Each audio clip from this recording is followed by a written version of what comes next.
नमस्कार दोस्तों, आप सभी का स्वागत है मेरे चैनल पिंकी सहरावत पर।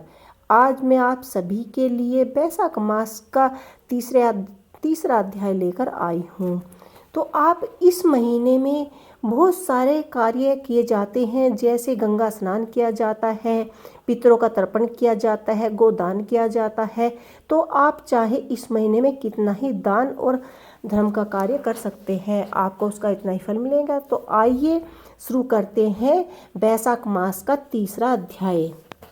नारद जी कहते हैं, एक समय विदेह राज जनक के घर दोपहर के समय ऋतुदेव नाम से विख्यात एक श्रेष्ठ मुनि पधारे, जो कि ज्ञाता थे। उन्हें देखकर राजा बड़े उल्लास के साथ उठकर खड़े हो गए और मधुपर्क आदि सामग्रियों से उनकी विधि पूर्वक पूजा करके राजा उनके चरण दिक को अपने मस्तक पर धारण किया। इस प्रकार स्वागत सत्कार के प्रत्यक्ष जब वे आसन पर विराजमान हुए, तब विदेश राज के प्रभु के अनुसार बैसाख मास के महात्म का वर्णन करते हुए इसी प्रकार बोले। ऋतुदेव ने कहा कि राजा, जो लोग बैसाख मास में धूप से समाप्त होने वाला महात्म पुरुषों के ऊपर छाता लगाते हैं, उन्हें उन्नत पुण्य ही प्राप्त होती है। इसी विषय में एक प्राचीन इतिहास का उदाहरण दिया करते हैं। पहले वंग देश में हेमाकंत नाम से विख्यात एक राजा थे। वे कुशकेतु के प्राग बुद्धिमान और शास्त्र धनियों में श्रेष्ठ थे। एक दिन वे शिकार खेलने में अस्त होकर एक गहन वन में चले गए। वहाँ अनेक प्रकार के मृग और बाहर आदि जंतुओं को मारकर जब वे बहुत ही थक गए, तब दोपहर के समय मुनियों के आश्रम पर आए। उसी समय आश्रम पर उत्तम व्रत का पालन करने वाले सचित नामक वाले ऋषि समाधि लगाए बैठे थे, जिन्हें बाहर के कार्यों का कुछ भी ज्ञान नहीं होता था। उन्हें निश्चल देख राजा को बड़ा क्रोध आया और उन्होंने उन महात्माओं को मार डालने का निश्चय किया।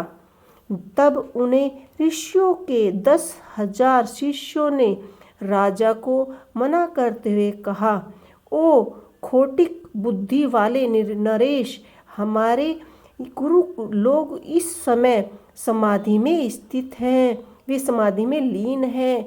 बाहर कहाँ क्या हो रहा है इनको ये नहीं जानते, इसीलिए इन पर तुम्हें क्रोधित होना नहीं चाहिए।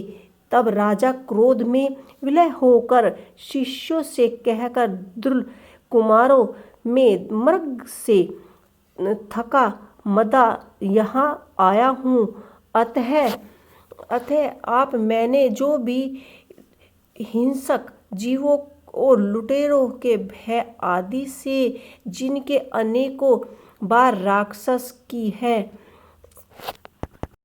लुटेरों के भय आदि से जिनकी अनेकों बार रक्षा की है, जो मेरे दिए हुए दोनों पल ही पलते हैं, वे आज मुझसे ही सिखलाने चले हैं। ये मुझे नहीं जानते कि ये सभी कष्टधन और बड़े ही अभिमानी हैं। इन अतिथियों को मार डालने पर भी मुझे कोई दोष नहीं लगेगा। ऐसा कहकर वे कपितु होकर धनुष पर बाण छोड़ने लगे, पर भी हेमंतकांत ने उनका पीछा किया और तीनों शिष्यों को मार गिराया। शिष्यों के भाग जाने पर आश्रम पर जो कुछ सामग्री थी उसे राजा के पापी सैनिकों ने लूट लिया। राजा के अनुमोदन से ही उन्होंने वह इच्छानुसार भोजन किया। तत्पश्चात कुछ दिनों बीतते बीतते राजा सेना के साथ अपनी पुरी में आ गए और राजा कुशकेतु ने जब अपने पुत्र का यह अन्यायपूर्ण कार्य सुना तब उसे राज्य करने के अयोग्य जानकर उसकी निंदा करते हुए उस देश से निकाला दे दिया। पिता के त्याग देने पर हेमकांत घने वन में चला गया। वहां उन्हें बहुत वर्ष तक निवास किया। ब्रह्म हत्या उसका सदा पीछा करती रही, इसीलिए वह कहीं भी स्थिरतापूर्वक रह नहीं पाता था। इसी प्रकार उसे दुष्टात्मा के 28वें वर्ष व्यतीत हुए। एक दिन वैशाख मास में जब दोपहर का समय हो रहा था, महामुनि तीर्थों की यात्रा के प्रसंग से उस वन में आए। वे धूप में अत्यंत संपन्न और तृष्णा से बहुत पीड़ित थे। इसीलिए किसी वृक्षहीन प्रदेश में मूर्छित होकर गिर पड़े। देवी योग के हेमकांत उधर आ निकले। उसने उस मुनि को महामुनि तीर्थ यात्रा के प्रसंग से उस वन में आए वे धूप में अत्यंत देव योग से हेमकांत उधर आ निकला। उसने मुनि को प्यास से पीड़ित, मूर्छित और थका मदा देख उन पर बड़ी ही दया की। उनसे पलासा के पत्तों से छत्र बनाकर उन्हें ऊपर आते हुई धूप का निवारण किया। वह स्वयं मुनि के मस्तक पर छाता लगाया खड़े रहे और तांबू में रखे हुए जल से उनके मुख पर डालते रहे। क्षत्रिय दिए हुए पत्ते के छाते को लेकर अपने व्याकुलता दूर की। उनकी इंद्रियों में कुछ शक्ति आई और वे धीरे धीरे किसी गांव में जा पहुँचे। उसके पुण्य के प्रभाव से हेमकांत की 300 ब्रह्मचारिणी हत्या नष्ट हो गई। इसी प्रकार इसी समय यमराज के दूत हेमकांत को लेने के लिए वन में आ गए। उन्होंने उसके प्राण लेने के लिए संकीर्ण रोग पैदा किया। उस समय प्राण छूटने की पीड़ा से झटपटाते हुए हेमकांत ने 3 अत्यंत भयंकर यमदूतों को देखा, जिसके बाल ऊपर की ओर उठे हुए थे। उस समय अपने कर्मों को याद करते हुए वह चुप हो गया। छत्रदान के प्रभाव से उसको श्री हरि विष्णु भगवान का स्मरण हुआ। उसके स्मरण करने पर महाविष्णु के विशिष्ट सेन से कहा कि तुम शीघ्र ही जाओ, यमदूतों को रोको, हेमकांत की रक्षा करो।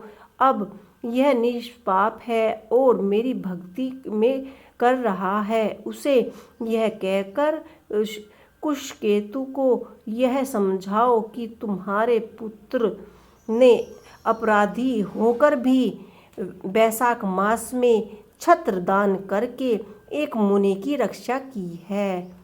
अतः वह परिधियों में प्रीहित हो गए हैं। इसके पुण्य के प्रभाव से वह मन ही मन में इंद्रियों को अपने संभालने के लिए निश्चय करो।